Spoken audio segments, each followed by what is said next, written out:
बेटा हमने fair OP calculate करना सीखा था, जिसको हम फेयर वैल्यू ऑफ ऑप्शन भी बोलते हैं, कि इस चिट्ठी की यानी कि उस ऑप्शन की आपके लिए फेयर वैल्यू क्या है। और अगर आप इसको ड्यू डेट से पहले कैलकुलेट करते हो तो ऑन ड्यू डेट तो क्या फॉर्मूला होता है? ऑन ड्यू डेट अगर बेटा आपके पास कॉल ऑप्शन है तो वैल्यू ऑफ कॉल बनेगी मार्केट प्राइस माइनस में एक्सरसाइज प्राइस और zero, whichever is higher. और अगर ये पुट ऑप्शन है तो वैल्यू ऑफ पुट बनता है बेटा हमारे पास एक्सरसाइज प्राइस माइनस में मार्केट प्राइस और zero, whichever is higher.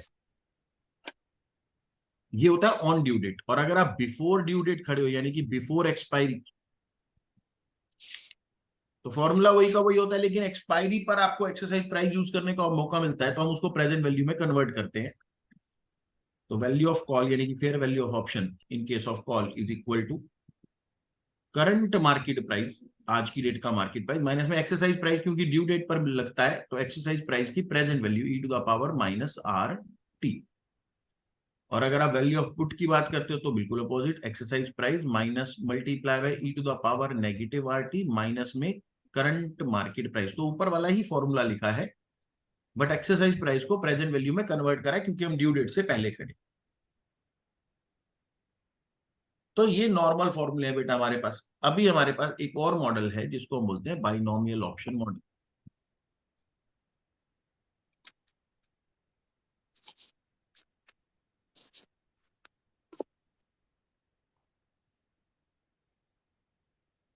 Binomial model for option valuation.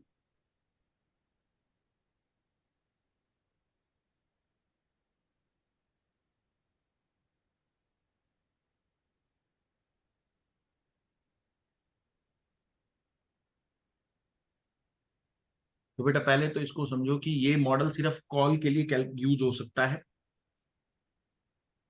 Condition है बेटा कॉल ऑप्शन होना चाहिए,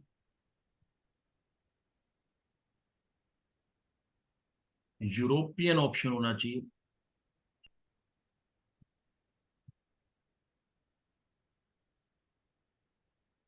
यूरोपियन बेटा ऑप्शन दो टाइप के होते हैं, यूरोपियन एंड अमेरिकन। अभी जो जितने भी क्वेश्चन हम करते हैं वो सारे के सारे यूरोपियन ऑप्शंस के ही करे हैं। अमेरिकन ऑप्शन में क्या होता है, जैसे अगर आपने आज किसी ऑप्शन में एंट्री करी, कॉल ऑप्शन परचेज किया और उसकी एक्सपायरी है आज से एक महीने बाद, तो अमेरिकन ऑप्शन इस एक महीने की ड्यूरेशन के दौरान कभी भी एक्सरसाइज किया जा सकता है। मुझे कभी भी लगा कि हाँ मेरा फायदा है तो मैं उस ऑप्शन को उसी डेट पर एक्सरसाइज कर सकता हूँ। लेकिन यूरोपियन ऑप्शन क्या होता है, वो सिर्फ आपको एक्सपायरी डेट पे एक्सरसाइज होने का ऑप्शन देता है, चॉइस देता है कि लास्ट डेट पर, ड्यू डेट पर आपके पास मार्केट में क्या प्राइस चल रहा होगा। बीच में प्राइस बढ़ भी सकता है, घट भी सकता है, लेकिन तब आप अपने ऑप्शन को यूज नहीं कर सकते। ऑप्शन को जो यूज किया जाएगा ओनली ऑन एक्सपायरी किया जा सकता है। लेकिन अगर मैं अमेरिकन ऑप्शन देखूं तो वो इस पूरी ड्यूरेशन के दौरान कभी भी यूज हो सकता है। तो इसमें बहुत ज्यादा रिस्क होता है ऑप्शन सेलर को, क्योंकि बीच में कभी भी किसी दिन भी अगर सामने वाले यानी कि ऑप्शन बायर को अगर कोई बेनिफिट हुआ तो वो आकर के ऑप्शन एक्सरसाइज कर जाएगा। तो हम यहाँ पर जो कैलकुलेशन सीख रहे हैं और जितने भी सवाल हमने अभी तक करे हैं वो सारे के सारे यूरोपियन ऑप्शन के लिए करें। तीसरी बात बेटा, इस मॉडल को अप्लाई करने के लिए आपको एक और असम्पशन फॉलो करनी पड़ेगी कि on expiry there are two possible prices only.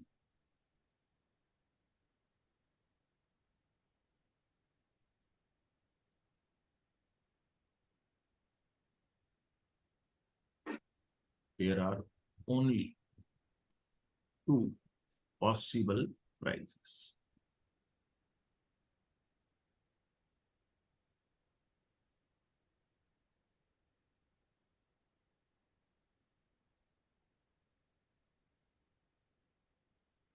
तीसरा कोई ऑप्शन का प्राइस, तीसरा कोई मार्केट प्राइस पॉसिबल नहीं है। आपके पास ड्यू डेट पर सिर्फ दो ही प्राइजेस पॉसिबल है, तीसरा कोई प्राइस पॉसिबल नहीं है। इसको सॉल्व करने के बेटा दो अप्रोचेज होती हैं, एक होती है हमारे पास रिस्क न्यूट्रल प्रोबेबिलिटी अप्रोच और दूसरी हमारे पास होती है डेल्टा अप्रोच यानी कि हेजिंग अप्रोच। तो दोनों में से किसी भी अप्रोच से अगर आप इस मॉडल को लगाते हो आंसर दोनों से सेम आता है। हम दोनों से बेटा क्वेश्चन को करेंगे, ठीक है जी।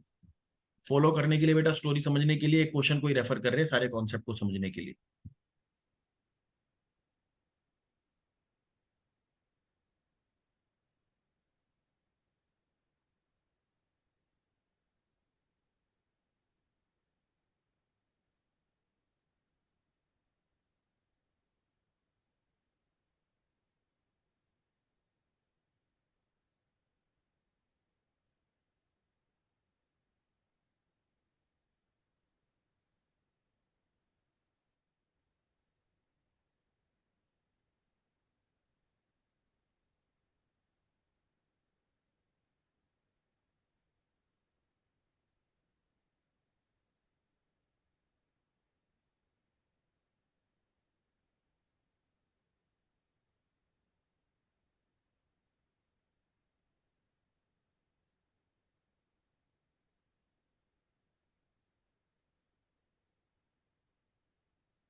मेरे क्वेश्चन नंबर 20 है आपकी पीडीएफ में।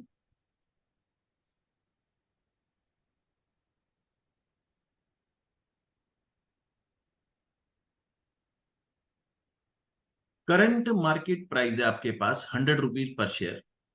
एक्सरसाइज प्राइस यानी कि स्ट्राइक प्राइस है 3 महीने बाद का 95 रुपीज। 3 महीने बाद जो प्राइजेस पॉसिबल है वो 150 भी हो सकता है, वो 70 भी हो सकता है। 12% पर एनम बेटा आपका रिस्क फ्री रेट है, हम इसको पीएसीसी कंसीडर करेंगे। Find option premium bye binomial model. तो बेटा आपके पास ड्यू डेट पर दो पॉसिबल प्राइजेज हैं और एक्सरसाइज प्राइस है 95। तो ये ऐसा हुआ जी, करंट मार्केट प्राइस तो चल रहा है 100 रुपीज, जो कि ड्यू डेट तक यानी कि 3 महीने बाद बढ़ के 150 भी हो सकता है और घट के 70 भी हो सकता है।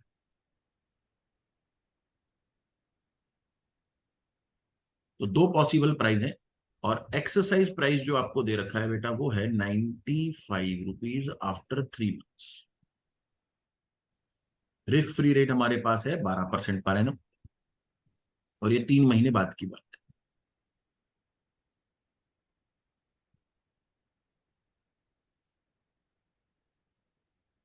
तो बेटा अभी पहले हम इस क्वेश्चन को हेजिंग अप्रोच यानी कि डेल्टा मॉडल से करेंगे।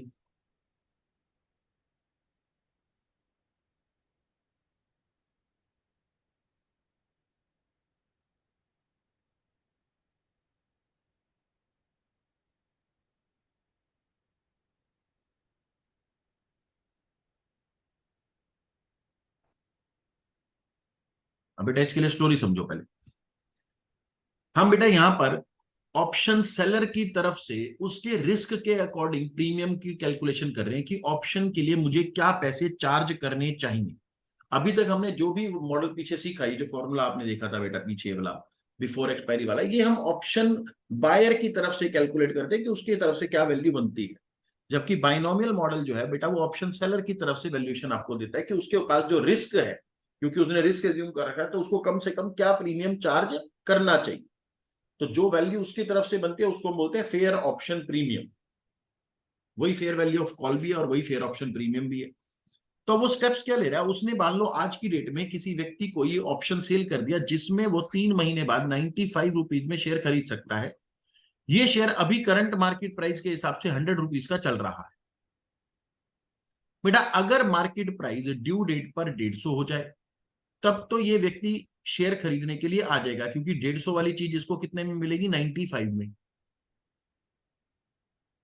तब तो ये शेयर खरीदने आ जाएगा और ऑप्शन सेलर को लॉस देगा। मैं अब यहां पर अपने आप को ऑप्शन सेलर मान के चल रहा हूं और अगर मैंने सामने वाले को ऑप्शन बेचा है तो और मार्केट प्राइस 150 हो गया तो वो ड्यू डेट पर 150 वाले मार्केट प्राइस वाली आइटम मुझसे 95 में खरीदने के लिए आ जाएगा। उसको तो फायदा होगा लेकिन मुझे नुकसान होगा। दूसरा, अगर मार्केट प्राइस 70 रुपए हो गया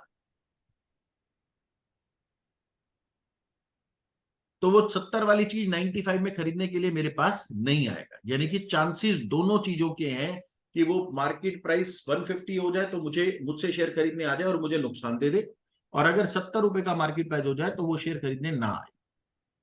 लेकिन अगर ये सिचुएशन बनी तो मुझे उसको ड्यू डेट पर शेयर देने पड़ेंगे, और अगर मैं उसको ड्यू डेट पर शेयर देता हूं और बेटा उस दिन मार्केट प्राइस 150 रुपए में खरीद के 95 में देना पड़ा तो मुझे तो बहुत नुकसान हो सकता है। तो मैं अब इस नुकसान से बचने के लिए क्या करता हूं, मैं आज की डेट में टाइम जीरो पर खड़े होकर के कुछ शेयर खरीद लेता हूं इसी प्राइस के ऊपर।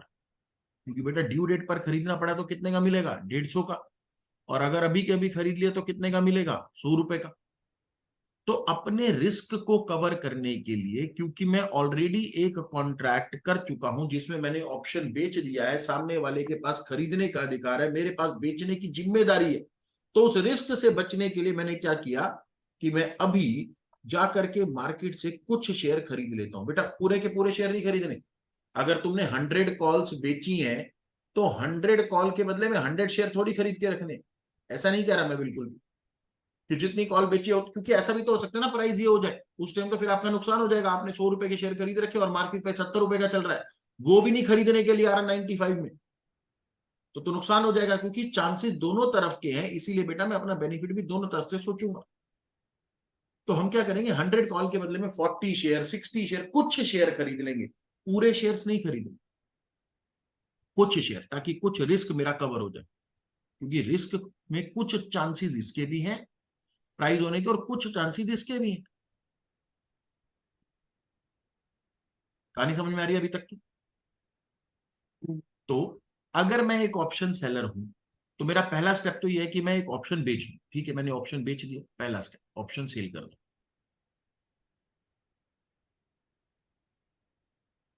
और कौन सा ऑप्शन की बात हो रही है यहां पर? कॉल की, सेल कॉल ऑप्शन।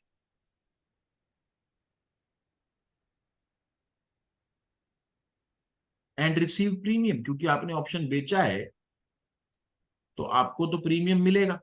तो ये ओपी मेरे लिए आज की डेट में पॉजिटिव वैल्यू हो जाएगी। और क्योंकि जैसे ही मैंने ऑप्शन बेचा तो मुझे रिस्क लग रहा है, तो उस रिस्क से बचने के लिए मैं क्या करने वाला हूं, अभी आज की डेट में कुछ शेयर खरीद लूंगा। अगर बेटा आपने 100 कॉल बेचे हैं तो आप 40, 50, 60 कुछ ना कुछ शेयर खरीदोगे। तो वो कितने परसेंट मुझे शेयर बाय करने चाहिए, उसको हम बेटा यहां पर बोलते हैं डेल्टा हेजिंग रेशियो। तो बाय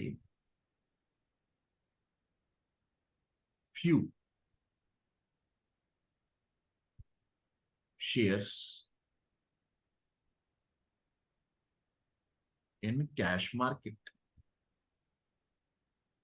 बेटा अगर मैं कैश मार्केट में कुछ शेयर, जिसको मैं डेल्टा से रिप्रेजेंट कर रहा हूं, इस डेल्टा को बोलते हैं हेज रेशियो। आगे सीखेंगे हेज रेशियो कैसे कैलकुलेट होती है। तो कुछ शेयर खरीदने के लिए मुझे पैसा चाहिए भी तो सही। सर ये आपको कितने पैसे चाहिए होंगे, जरा तुम बताओ बेटा। अगर मुझे अभी इतने शेयर खरीदने हैं करंट मार्केट प्राइस के हिसाब से, तो मुझे कितने पैसे चाहिए होंगे? सर आपको चाहिए होंगे डेल्टा नंबर ऑफ शेयर्स हो गए, multiply by current market price, ये पैसा आपको चाहिए। मान लो अगर यहाँ पर हेज रेशियो मेरी 60% है, तो मुझे 60 रुपए चाहिए हर एक कॉल ऑप्शन के बदले में। अगर मैं 60% हेजिंग करता हूं तो मुझे 60 रुपए लगाने पड़ेंगे। अगर मैंने 100 कॉल ऑप्शन बेच रखे हैं तो 60% हेज रेशियो का मतलब हो गया कि मुझे 60 शेयर खरीदने पड़ेंगे 100 रुपए के हिसाब से।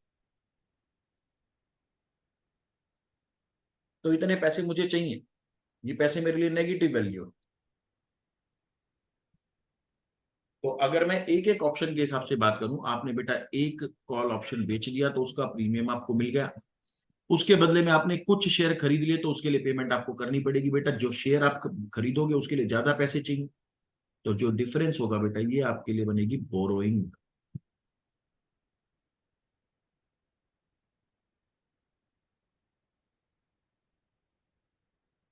ये जो पैसे मुझे चाहिए, हम इसको मान के चलेंगे बेटा अपनी बोरोइंग। तो एक ऑप्शन बेच दिया, उस ऑप्शन के बदले में अपने आप को सेव करने के लिए मैंने कुछ शेयर खरीदे। शेयर खरीदने के लिए पैसा चाहिए करंट मार्केट प्राइस के हिसाब से। जो भी डिफरेंस है बेटा आप बोरोइंग करोगे आज की डेट में। ये बोरोइंग बेटा इतनी होनी चाहिए, चलो इस बोरोइंग को बी से डिनोट कर देते हैं आप। ये बोरोइंग इतनी होनी चाहिए ताकि मैं इसको ड्यू डेट पर पे ऑफ कर सकूं। ये बोरोइंग इतनी होनी चाहिए ताकि आप इसको ड्यू डेट पर पे ऑफ कर सकें। अब ड्यू डेट पर क्या हो सकता है? सर ड्यू डेट पर तो ये भी हो सकता है, ड्यू डेट पर ये भी हो सकता है। चांसेस तो दोनों है, 150 का मार्केट प्राइस भी हो सकता है, 170 का, वो सिर्फ 70 रुपीज का प्राइस भी हो सकता है। और मैं चाहता हूं कि ड्यू डेट पर मैं अपनी बोरोइंग को तो एटलीस्ट विद इंटरेस्ट रीपे कर पाऊं, चाहे कितने भी हालात खराब हो जाएं।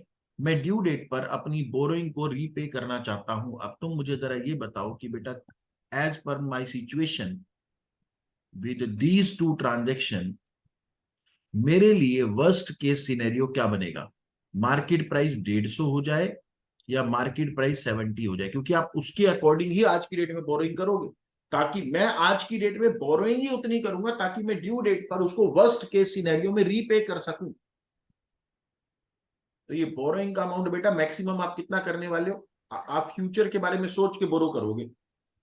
आज की डेट में इतनी बोरोइंग करो ताकि ड्यू डेट पर, एक्सपायरी डेट पर अगर घटिया से घटिया हालात भी हुए तो भी मैं उस लोन को इंटरेस्ट के साथ रीपे कर सकूं। तो आपको पहले अपने फ्यूचर की वर्स्ट सिचुएशन ढूंढनी है। आपका दो ही केस है, 150 और 70 रुपीज। तो दोनों में से कौन सी सिचुएशन आपके लिए खराब है बताओ?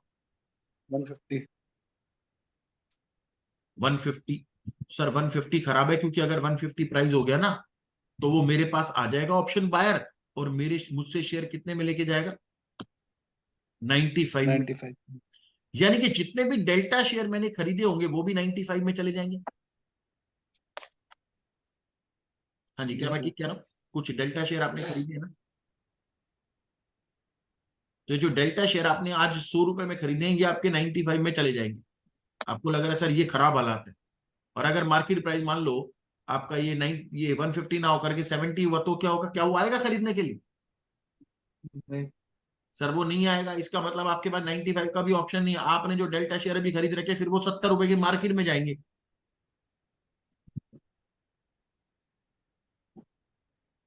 बेटा आपको कैश फ्लो के हिसाब से सोचना है। ड्यू डेट पर आपके पास कैश इतना फ्लो होना चाहिए कि आप अपनी बोरोइंग को रीपे कर पाओ। और अगर ड्यू डेट पर 70 रुपए का प्राइस हो गया ना, तो फिर वो आएगा भी नहीं। और अगर वो नहीं आएगा तो जो 95 रुपीज के हिसाब से प्राइस सोच के बैठो ना कि कम से कम मिल जाएगा, वो भी नहीं मिलने वाला। तो जो डेल्टा शेयर आपने खरीदे हैं वो 70 रुपए के हिसाब से बेचने पड़ेंगे, और आपको रीपे करने हैं बोरिंग। तो आपके लिए बेटा खराब हालात ज्यादा ये है, ऊपर वाला नहीं है।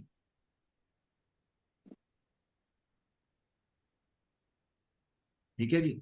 तो वर्स्ट केस सिनेरियो में अगर वो आपके पास नहीं आता है, मार्केट प्राइस 70 हो जाता है, तो जो डेल्टा शेयर्स आपने परचेज किए हुए हैं वो डेल्टा शेयर्स आपको 95 के नहीं जाएंगे आपके, फिर वो 70 रुपीज में जाएंगे।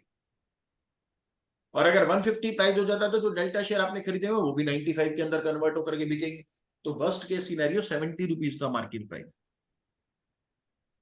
तो आपको आज की डेट में इतनी बोरोइंग करनी है ताकि आप अगर ड्यू डेट पर अपने डेल्टा शेयर्स को बेच करके आते हो 70 रुपए के प्राइस पर, तो आपके पास जो पैसा आएगा वो पैसा आपका लोन रीपेमेंट के लिए सफिशिएंट हो। कहानी समझ में आ रही है? तो हम आज की डेट में जो बोरोइंग करने वाले हैं वो बोरोइंग लिमिटेड होनी चाहिए। सर कितनी बोरोइंग होनी चाहिए?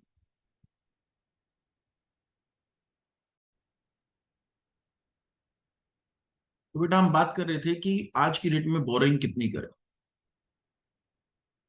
सर आज से 3 महीने बाद अगर सिचुएशन खराब हुई तो आपके जो डेल्टा शेयर्स हैं वो लोअर प्राइस के ऊपर बिकेंगे। लोअर प्राइस बेटा, अपर प्राइस को हम बोलते हैं S1, और लोअर प्राइस को हम बोलते हैं S2। Strike price 1, strike price 2।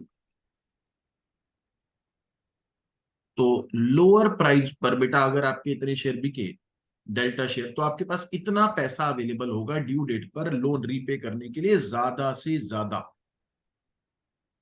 तो हम यहाँ पर अब रिवर्स कैलकुलेशन करें। नॉर्मली क्या होता है बेटा, आप आज की डेट में बोरोइंग करते हो, फिर आप उसके अंदर इंटरेस्ट ऐड करते हो। Borrowing multiply by to the power positive RT, तो आएगी बेटा रीपेमेंट की वैल्यू। और आपको पता है आप रीपेमेंट ज्यादा से ज्यादा इतनी कर पाओगे। और अगर मैं रीपेमेंट को डिवाइड कर दूं e to the power positive RT से, या फिर मल्टीप्लाई कर दूं e to the power negative RT से, यानी कि उसकी वैल्यू को प्रेजेंट में कन्वर्ट कर दे, तो आपको पता चलेगा कि आपको आज की डेट में बोरोइंग कितनी करनी चाहिए। तो बोरोइंग में इंटरेस्ट ऐड करेंगे तो वो इतना अमाउंट बनना चाहिए, डेल्टा मल्टीप्लाई बाय S2, यानी कि लोअर प्राइस। तो maximum borrowing will be equal to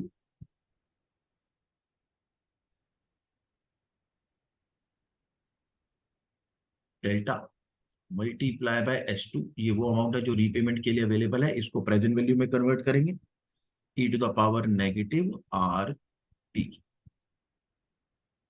तो मैं इससे ज्यादा बोरिंग करने ही नहीं वाला। और अब क्योंकि आपके पास बोरोइंग का अमाउंट अवेलेबल है, और आपके इस फॉर्मूले से आपके पास डेल्टा की वैल्यू अवेलेबल होगी, क्योंकि बिना डेल्टा के तो क्वेश्चन चलेंगे, तो डेल्टा तो आपको पहले कैलकुलेट करना ही है। आपके पास करंट मार्केट प्राइस भी अवेलेबल है, तो आप बैलेंसिंग फिगर ओपी ढूंढ सकते हो, ऑप्शन प्रीमियम, वही हमको इस मॉडल में ढूंढने के लिए आना था। ठीक है जी। तो आपको पैसा चाहिए कितना था सर? बोरिंग कितनी चाहिए थी सर? हमारे को बोरिंग चाहिए थी, borrowing is equal to delta multiply by CMP। इतना पैसा आपको चाहिए था, माइनस में कुछ पैसा आपको ऑप्शन प्रीमियम से मिल गया, बाकी का पैसा आप उधार लोगे। और उधार की कैलकुलेशन हम आपको पता चल गई है, delta multiply by S two multiply by T to the power minus are T. तो ऑप्शन प्रीमियम कितना होना चाहिए? तो option premium should be equal to इतना पैसा टोटल चाहिए डेल्टा सीएमपी, इसमें से कुछ पैसा बोरिंग का हो गया, बाकी का पैसा आपका ऑप्शन प्रीमियम हो गया। बस ये आ गया आपके पास ऑप्शन प्रीमियम।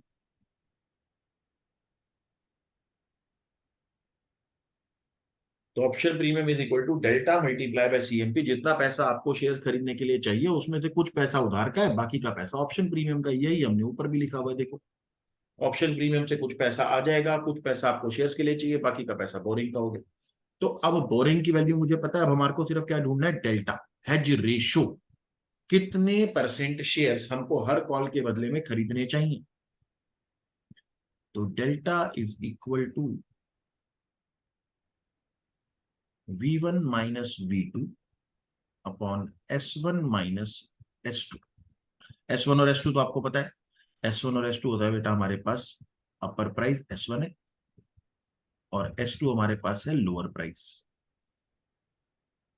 V1 है बेटा वैल्यू ऑफ ऑप्शन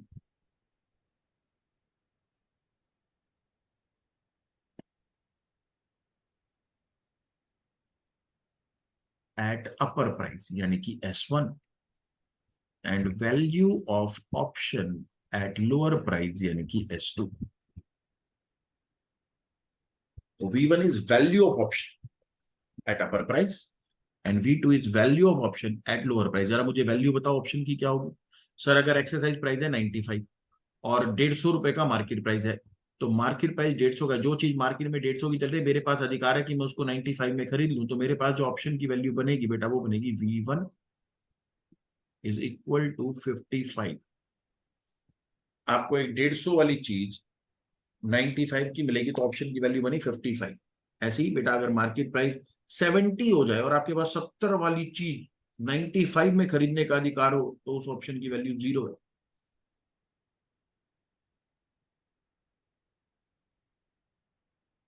तो V2 हमेशा 0 होगा बेटा जब भी ये वाला सवाल आएगा, क्योंकि लोअर प्राइस पे आपका ऑप्शन कभी एक्सरसाइज ही नहीं होगा। तो V2 आपके पास हमेशा 0 मिलेगा। तो V1 एंड V2। और जरा इस वाले सवाल के अंदर डेल्टा भी कैलकुलेट कर लें। तो अब हमारे को दो चीजें चाहिए होती है बेटा, एक डेल्टा और एक बोरिंग। उसके बाद हम सीधा ओपी का फॉर्मूला लगा देंगे। जितना सामान जितने डेटा यहाँ पे लिखा हुआ है ना, यही फॉर्मूले है बस, इसके अलावा और कुछ नहीं है इस पूरे मॉडल में। तो एक आपको डेल्टा चाहिए V1 minus V2 which is 0 upon S1 150 minus में S2 70। तो 55 डिवाइडेड बाय 80, ये आ गया बेटा 0.6875। जी 675। तो ये तो होगी बेटा हमारे पास हैज रेशियो, यानी कि हर एक कॉल ऑप्शन के बदले में आपको 0.6875 शेयर परचेज करने हैं। तो borrowing is equal to delta S2 minus में ऑप्शन प्रीमियम, अरे sorry, delta S2 multiply by to the power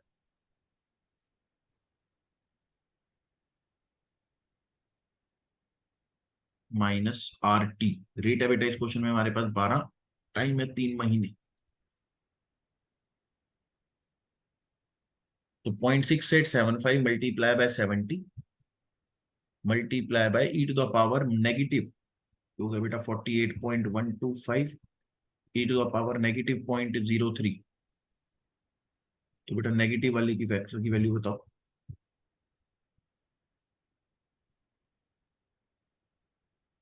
table हमारे पास है,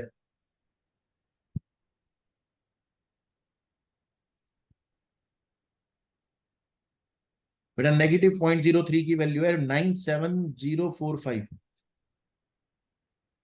0.97045। तो बोरिंग का अमाउंट आ जाएगा हमारे पास 97045 46.70। तो इससे ज्यादा हम बोरिंग नहीं करेंगे, तो option premium is equal to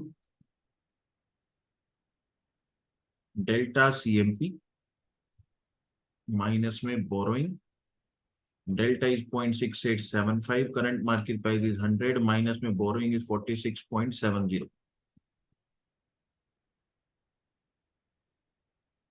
0.6875 multiply by 100 minus 46.7, 22.05। तो बेटा ये आ गया आपके पास ऑप्शन प्रीमियम। तो जो सॉल्यूशन है बेटा वो आपका इतना ही बनने वाला है।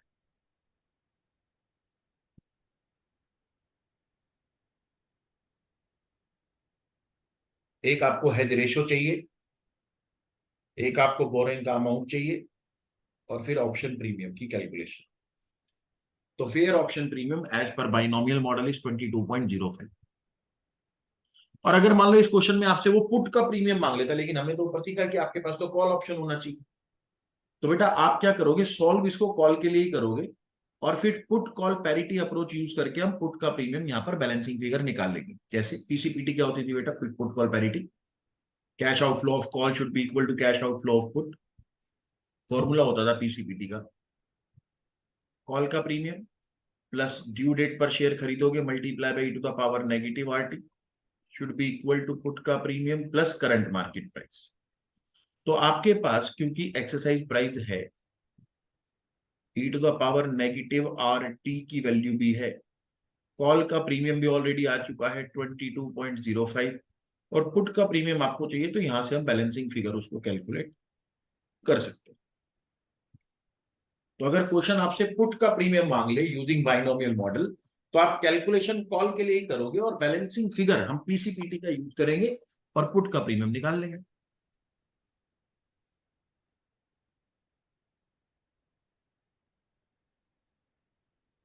तो ये बनेगा बेटा 95 मल्टीप्लाई बाय 0.97045 प्लस 22.05 माइनस 100, 14.24। अगर आपको पुट का प्रीमियम चाहिए हो तो, मांगा नहीं है क्वेश्चन में वैसे।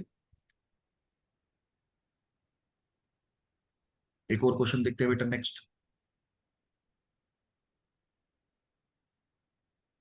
एक सेकंड रुकना, मैं नोट करूँ। क्या करो बेटा, 1 मिनट रुक जाओ।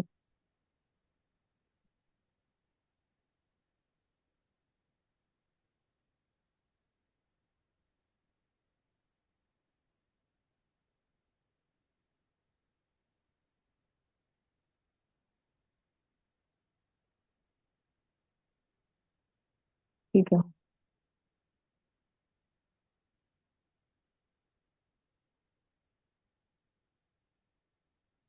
हो गया। ठीक है बेटा, एक और सिमिलर क्वेश्चन करते हैं ताकि स्टेप्स क्लियर हो जाए। फिर इसी क्वेश्चन को हम एक और मॉडल से भी करेंगे, जो मैं बता रहा हूँ प्रोबेबिलिटी अप्रोच भी है।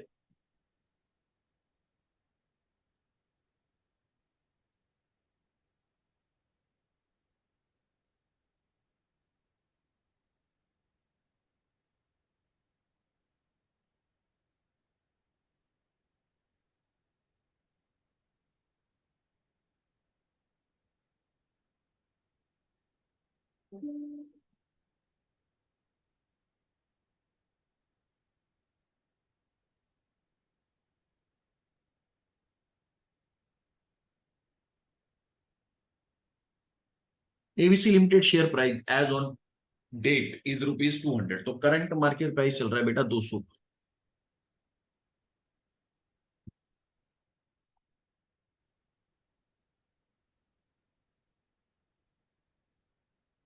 Six month from now the share price will be ₹178 और 214। तो बेटा या तो बढ़ के ₹214 हो जाएगा, या फिर वो घट जाएगा और ₹178 हो जाएगा, 170। A call option of these shares can be exercised at the end of the period at exercise price of 205।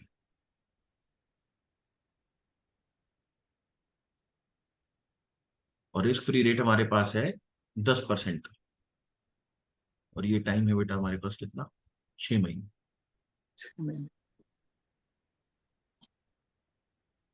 तो बेटा हमारे पास S1 है, S2 है, V1 और V2 हम कैलकुलेट कर लेते हैं।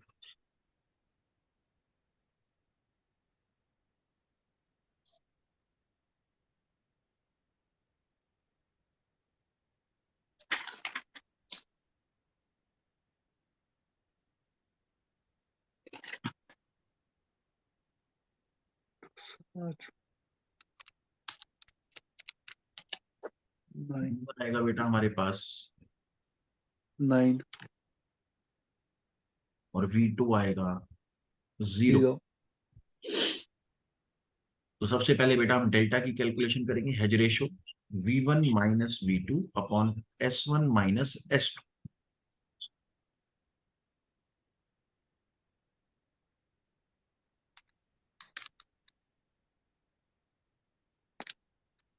तो बेटा ये कितना हो गया नीचे 214 बाई 0.25 78 36, तो 9 बाई 36.25 आएगा। ठीक है जी। इससे बेटा हम कैलकुलेट कर लेंगे बोरोइंग। बोरोइंग का फॉर्मूला है बेटा हमारे पास delta S2 multiply by e to the power negative RT।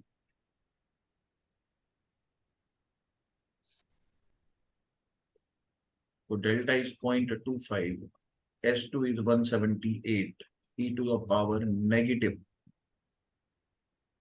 R। Time है बेटा हमारे पास 10%, रेट है हमारे पास 10% और टाइम है 6 महीने। तो 0.05 की नेगेटिव वैल्यू 4.5 0.95123 0.95123।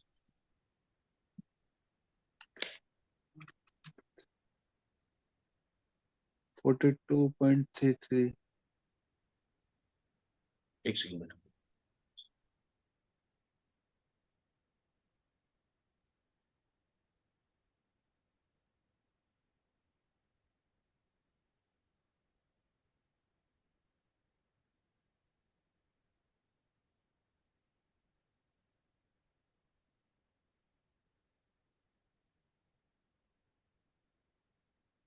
हाँ जी बेटा, ये वैल्यू कितनी आ रही मल्टीप्लाई करके? 42.33 42.33। जी सर। तो बेटा ऑप्शन प्रीमियम होता है हमारे पास डेल्टा CMP माइनस बोरोइंग। तो delta 0.25, current market price is 200 minus boring 42.33। तो ये तो 7.67 बनता है। 7.67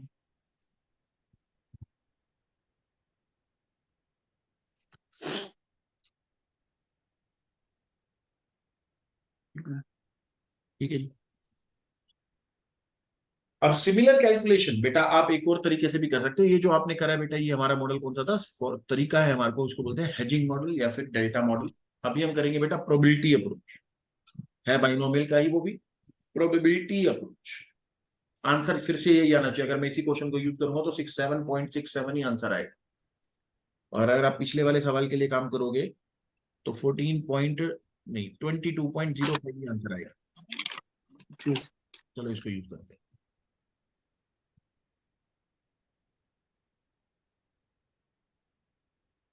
डेल्टा और जी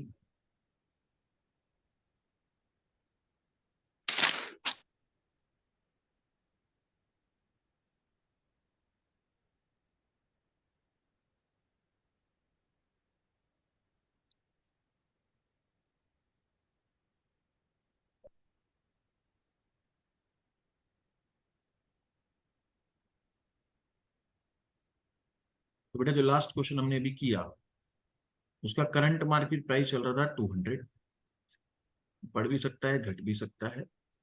बढ़ने के बाद वो हो गया था 214, घटने के बाद हो गया था 178।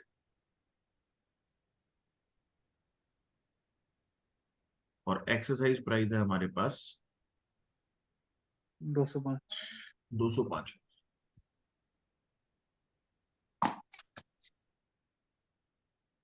अब बेटा रिस्क न्यूट्रल प्रोबेबिलिटी अप्रोच क्या बोलते हैं कि आप ना प्रोबेबिलिटीज कैलकुलेट करो कि प्राइस बढ़ने का क्या चांस है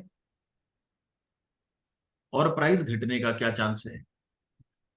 बट बेटा दो ही ऑप्शन, दो ही हमारे पास चॉइस वो है ऑप्शंस कि भैया या तो प्राइस बढ़ेगा या तो प्राइस घटेगा। और टोटल ऑफ प्रोबेबिलिटी हमारे को पता है 1 होता है।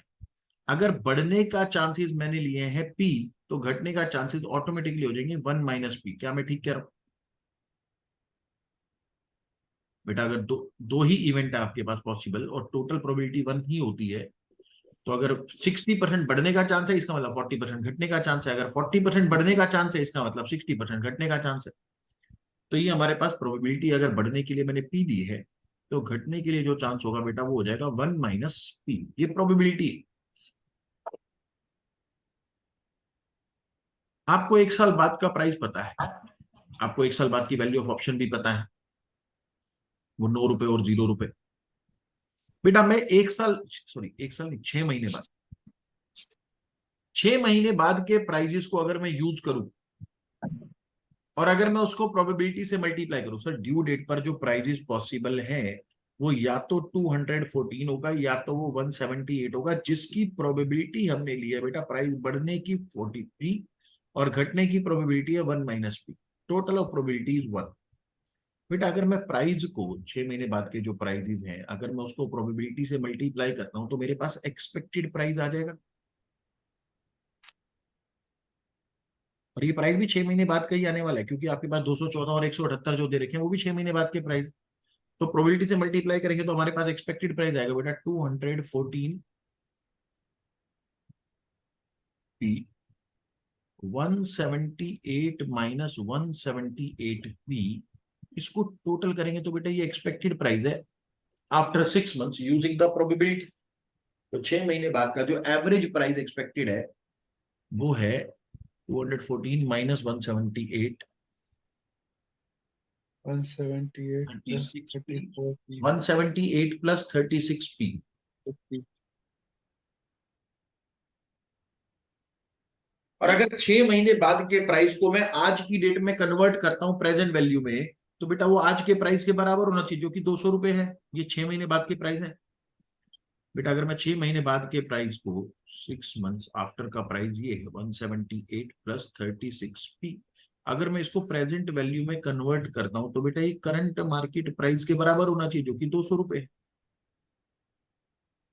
तो आपको क्या करना है, हम करेंगे बेटा 178 plus 36p multiply by e to the power negative are T, 6 महीने के लिए 0.05 का रेट बनेगा, should be equal to current market price 200। जी सर, तो यहाँ से पी की वैल्यू निकल जाएगी। हाँ जी, इससे प्रोबेबिलिटी निकल जाएगी बेटा। हमारे पास फैक्टर आया था पीछे हमने लिखा था 0.95123, 0.05 की वैल्यू थी 0.95123, तो 178 plus 36p 0.95123 is equal to, 200 यहाँ डिवाइडेड से हमारे पास p की वैल्यू निकलेगी तो 200 divided by 0.95123 minus 178 divided by 36, p आएगा बेटा 0.8959। बड़ी सारी प्रोबेबिलिटी आ रही है, कैलकुलेशन एक बार फिर से चेक कर लेते हैं। 200 डिवाइडेड बाय 0.95123 माइनस 178, 0.90 आ दिया। हाँ वही 0.89 समथिंग बन रही थी ना, 95123। नहीं प्रोबेबिलिटी बहुत सारी आ रही है इसलिए सोच रहा था। 178 डिवाइडेड बाय 36, ठीक है भाई 0.8959।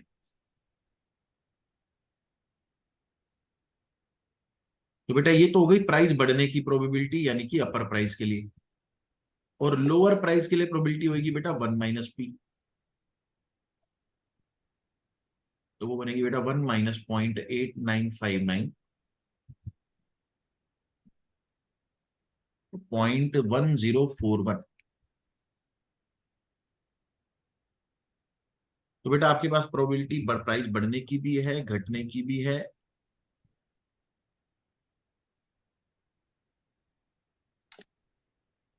बढ़ने की प्रोबेबिलिटी है 0.8959 और घटने की प्रोबेबिलिटी है 0.1041। और आपको वैल्यू ऑफ ऑप्शन भी पता है बेटा, अपर प्राइस पर वैल्यू ऑफ ऑप्शन जो है वो 9 रुपीज है और लोअर प्राइस पर जो वैल्यू ऑफ ऑप्शन है वो 0 है। तो आज से 6 महीने बाद ऑप्शन की वैल्यू 9 रुपए भी हो सकती है और 0 रुपए भी हो सकती है, जिसके चांसेस ये हैं। तो बस मल्टीप्लाई करो, आपके पास ऑप्शन की एक्सपेक्टेड वैल्यू आ जाएगी। वैल्यू 6 महीने बाद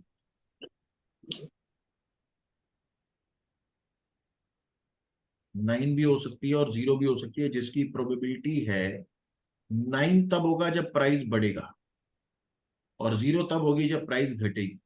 1041, टोटल ऑफ प्रोबेबिलिटी इज 1। तो बेटा अगर आप वैल्यू को अपने प्रोबेबिलिटी से मल्टीप्लाई करोगे तो आपके पास ऑप्शन की एक्सपेक्टेड वैल्यू आ जाएगी।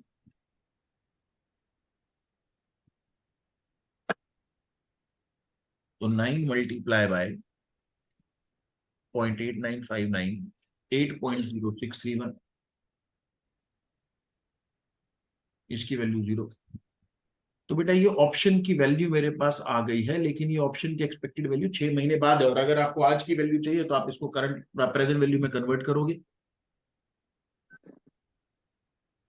तो फेयर ऑप्शन प्रीमियम टाइम 0 का अगर आपको निकालना है तो बेटा आपको 8.0631 को प्रेजेंट वैल्यू में कन्वर्ट करना पड़ेगा।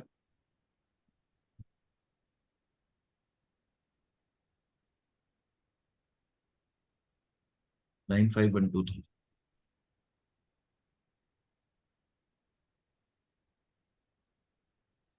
तो यार बेटा 7.67,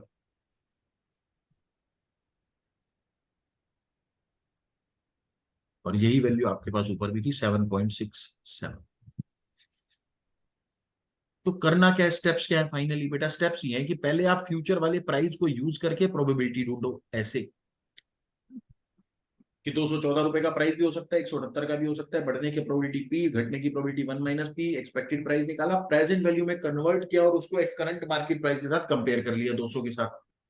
तो आपके पास प्रोबेबिलिटी आ गई। फिर उसी प्रोबेबिलिटी को यूज करके हमने अपने ऑप्शन की वैल्यू के साथ मल्टीप्लाई करा, हमारे पास ऑप्शन की वैल्यू आई। लेकिन ये वैल्यू 6 महीने बाद की है, आपको आज चाहिए, तो इसको 6 महीने पीछे लेकर के आओ।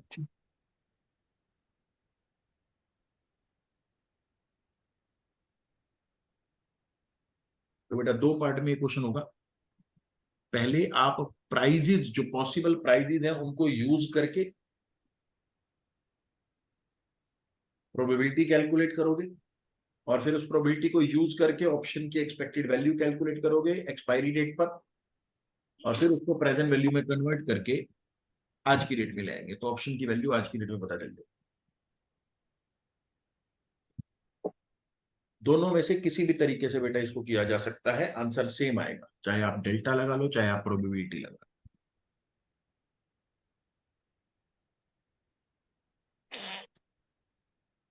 क्वेश्चन नंबर 21 देखो बेटा, ये क्वेश्चन अलग है, करना ऐसे ही है। क्वेश्चन के अंदर डेटा थोड़ा सा ज्यादा है।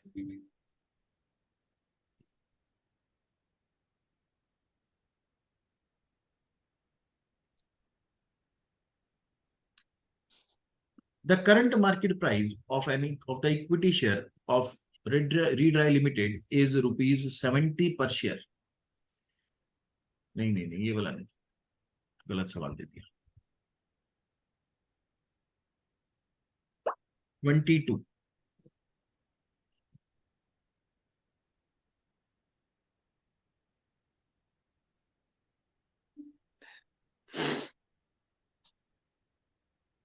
हाँ जी, consider a 2 year American call option. तो बेटा वैसे तो ये अमेरिकन के ऊपर लगता नहीं है मॉडल, लेकिन फिर भी सवाल में लिखा हुआ है, हम कर तो देंगे, लेकिन ये अमेरिकन के ऊपर लगता नहीं। Consider a 2-year American call option with a strike price of ₹50 on a stock, the current price of which is also 50। तो बेटा एक्सरसाइज प्राइस भी 50 है और करंट मार्केट प्राइस भी 50 है। Assume that there are 2 time period of 1 years। तो बेटा एक एक साल वाले 2 पीरियड है, यानी कि 2 साल का क्वेश्चन है। And in each year the stock price can move up or down by equal of 20%। Price बढ़ भी सकता है, घट भी सकता है, और प्रोबेबिलिटी आपको कितना प्राइस बढ़ेगा 20%, घटेगा भी कितना 20%। तो अगर आपका करंट मार्केट प्राइस 50 है तो ये पहले साल के अंत तक 20% बढ़ भी सकता है और घट भी सकता है। बेटा अगर ये 20% बढ़ गया, तो टाइम 1 तक पहुंचते पहुंचते ये प्राइस 60 रुपीज हो जाएगा, और अगर घट गया तो ये 20% घट के 40 हो जाएगा। घट भी सकता है, बढ़ भी सकता है। सेकेंड ईयर में भी सेम होगा, यही बात लिखी हुई है। assume that there are 2 time periods of 1 year and in each year the stock price can move up or down by equal percentage of 20% in each year। तो फर्स्ट ईयर में भी बढ़ और घट सकता है 20-20%, सेकेंड ईयर में भी बढ़ भी सकता है। और बेटा अगर 60 से 20% बढ़ गया तो वो 72 पर पहुंच जाएगा, और अगर 60 से 20% घट गया तो वो 48 पर पहुंच जाएगा,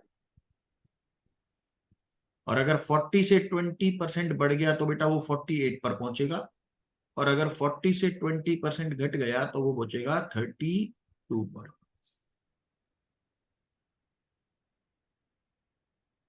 तो ऑन एक्सपायरी हमारे पास 3 प्राइजेस पॉसिबल है, 72, 48 और 32। जानना क्या चाहता है हमसे? रिस्क फ्री रेट है बेटा 6%, एक्सरसाइज प्राइस आपके पास 50 रुपीज ही है। Using binomial option model calculate the probability. तो बेटा आपको यहाँ पर प्रोबेबिलिटी वाला मॉडल अप्लाई करना है, प्राइस मूविंग अप और डाउन। तो पहले तो आपको प्रोबेबिलिटी ढूंढनी है। बेटा प्रोबेबिलिटी आप चाहे इन प्राइजेस को देख करके निकाल लो, या फिर इनको देख के निकाल लो,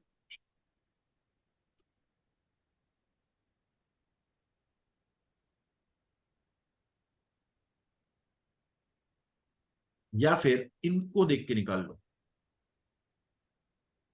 50 से 60, ये जो फर्स्ट टाइम पीरियड तक वाले,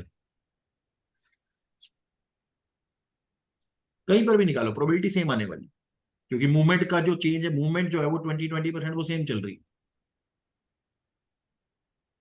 तो हम इसको यूज कर लेते हैं फर्स्ट टाइम पीरियड को सिर्फ प्रोबेबिलिटी के लिए। कैसे प्रोबेबिलिटी कैसे निकालते थे सर? एक साल बाद जो प्राइजेस पॉसिबल हैं वो 60 रुपए भी हो सकते हैं, वो 40 रुपए भी हो सकते हैं। प्राइस बढ़ने का चांस बेटा हम पी ले लेते हैं, और घटने का 1 minus P. Total of probability 1 है। प्राइस को अगर बेटा मैं प्रोबेबिलिटी से मल्टीप्लाई कर देता हूं तो मेरे पास एक साल बाद का एक्सपेक्टेड प्राइस आ जाएगा 60p, 40 माइनस 40p। तो ये हो जाएगा बेटा हमारे पास 20 plus 50 plus 20p।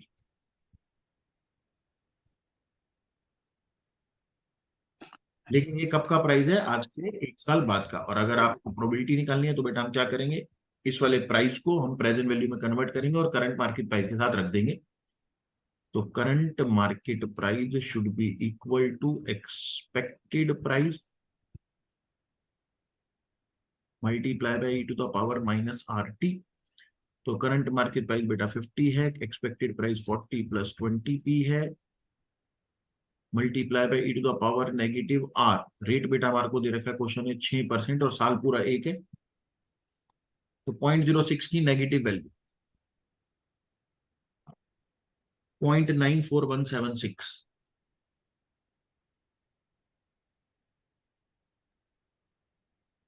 Point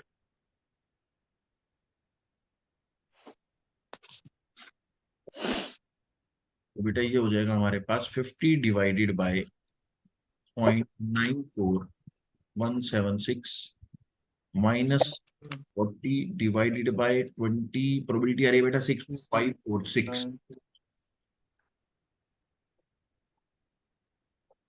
minus तो ये अपर प्राइस की प्रोबेबिलिटी हो गई, तो लोअर प्राइस की प्रोबेबिलिटी बेटा वो 1 माइनस पी आएगी, 0.3454। 6.63454। तो फर्स्ट पॉइंट तो ये था कि मुझे सिर्फ प्रोबेबिलिटी बता दो।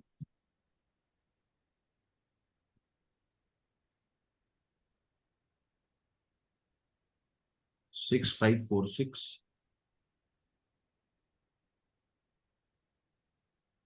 और 0.3454। 3454। उसके बाद मुझसे जानना चाहता है जी, also draw a binomial tree. ये जो चित्रकारी तुमने सामने करी है बेटा, ये बाइनोमियल ट्री है, showing prices and payoffs at each node. तो बेटा आपको ऑप्शन की वैल्यू बतानी है हर नोड पे। हर नोड पे मतलब हर प्राइस पे, जितने भी प्राइस तुम्हारे को नजर आ रहे। सर हमारे को ना टोटल 6 प्राइस नजर आ रहे, 50, 60 और 40, 72, 48 और 32, टोटल 6 पॉइंट है। इन सब के ऊपर बेटा आपको ऑप्शन की वैल्यू बतानी है। तो बेटा ये हो गया नॉड ए, नॉड बी, नॉड सी, इसको बोल देंगे बेटा डी, ई एंड एफ। सबसे आसान ऑप्शन की वैल्यू बेटा नॉड डी, ई और एफ पर है, क्योंकि एक्सपायरी डेट पर ही खड़े और ऑप्शन भी एक्सपायर कब होना है, एक्सपायरी डेट पर 50 रुपए। तो अगर मैं यहां पर वैल्यू निकालूं तो वैल्यू ऑप्शन निकालना बहुत आसान है बेटा। अगर ऑप्शन की वैल्यू आपको ढूंढनी है, एक्सरसाइज प्राइस है 50 रुपीज और मार्केट प्राइस है 72, तो ऑप्शन की वैल्यू बनेगी बेटा यहां पर 22 रुपीज पॉजिटिव। 72 वाली चीज 50 रुपए में मिलेगी। और ई पॉइंट पर बेटा जीरो वैल्यू, एफ पॉइंट पर भी वैल्यू जीरो है, क्योंकि आप 48 वाली चीज और 32 वाली चीज 50 में तो लोगे नहीं। तो वैल्यू ऑप्शन जो डी पॉइंट पर है बेटा वो 22 है, ई पॉइंट पर जीरो है, एफ पॉइंट पर जीरो है। अब बेटा मैं बी और सी पर जाऊंगा। कैसे? टाइम 2 से टाइम 1 पर जाने के लिए बेटा आपको प्रेजेंट वैल्यू ढूंढनी पड़ेगी। बड़ा सिंपल सिंपल काम है। आपको प्रोबेबिलिटी पता है, प्राइस बढ़ने की प्रोबेबिलिटी भी और घटने की प्रोबेबिलिटी भी। सर अगर मैं पॉइंट नंबर बी के बारे में बात करूं तो मेरे लिए क्वेश्चन का इतना पार्ट रेलिवेंट है। फिर अब मैं पॉइंट नंबर बी के लिए बात करूं, मैं पॉइंट बी पर खड़ा हूं यानी कि टाइम 1 पर, और मैं देख रहा हूं कि आज से 1 साल बाद ऑप्शन की वैल्यू 22 रुपए भी हो सकती है और 0 रुपए भी हो सकती है, जिसका चांस है ऑप्शन की वैल्यू 22 भी हो सकती है और 0 भी हो सकती है। हम बात ढूंढ रहे हैं बेटा value eight Nord B.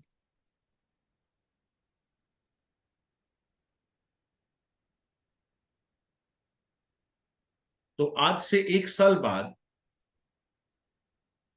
Value 1 year hence, आज से 1 साल बाद ऑप्शन की वैल्यू 22 रुपए भी हो सकती है और 0 भी हो सकती है। 22 तब होगी जब प्राइस बढ़ेगा, और जिसका चांस है प्राइस बढ़ने का 0.6546, और 0 तब होगी जब वैल्यू का प्राइस घटेगा यानी कि 0.3454। क्या मैं ठीक कह रहा हूं? बेटा मैं नॉट बी पर खड़ा हूं और मैं आगे देख रहा हूं कि 1 साल बाद ऑप्शन की वैल्यू या तो 22 हो सकती है या तो हो सकती है 48 रुपए। और 22 रुपए होने का भी जो चांस है बेटा वो हमारे को पता है, और 20 जो 0 रुपए होने का भी चांस हमारे को पता है। तो अगर आप इसको प्रोबेबिलिटी से मल्टीप्लाई कर दो तो आपके पास एक्सपेक्टेड वैल्यू आ जाएगी।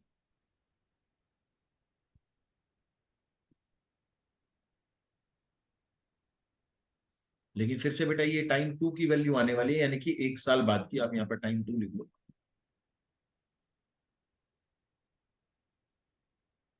तो 22 मल्टीप्लाई बाय 0.6546, 14.4012, और इसकी तो वैल्यू 0 ही आएगी, टोटल भी यही आएगी 14.4012। और बेटा अगर आपको टाइम 2 की वैल्यू पता है जबकि आपको कन्वर्ट करना है उसको टाइम 1 पे, टाइम नॉट बी जो है वो टाइम 1 पर है, तो वैल्यू कैसे निकल के आएगी सर?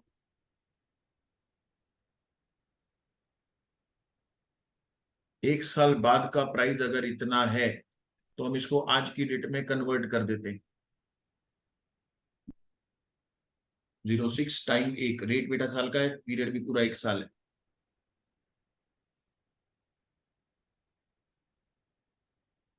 प्रोबेबिलिटी 0.94176,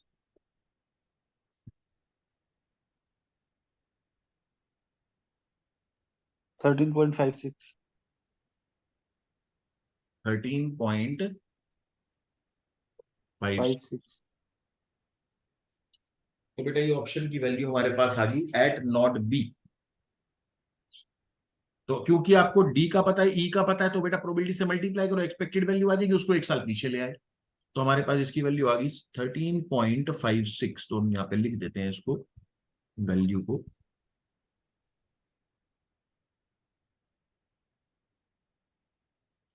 सी पॉइंट की मुश्किल तो नहीं लग रही कहीं वैल्यू? सी पॉइंट की ज्यादा? बेटा सी पॉइंट पे खड़े होकर के मैं देख रहा हूं कि 1 साल बाद ऑप्शन की वैल्यू या तो 0 होगी या तो 0 होगी।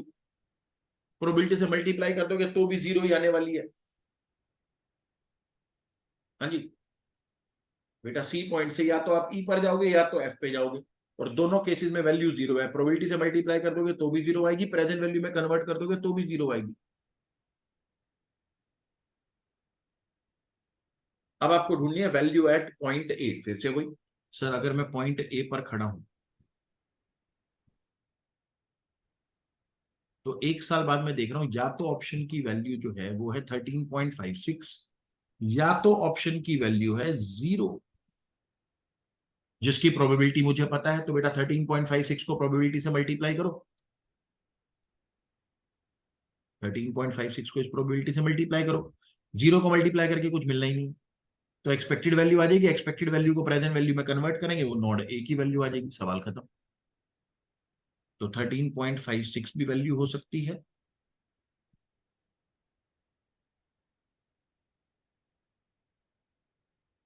वैल्यू एट नॉड ए। सर टाइम 1 पे खड़े होकर के जो प्राइस की वैल्यू है सर वो 13.56 भी हो सकती है, 0 भी हो सकती है, जिसकी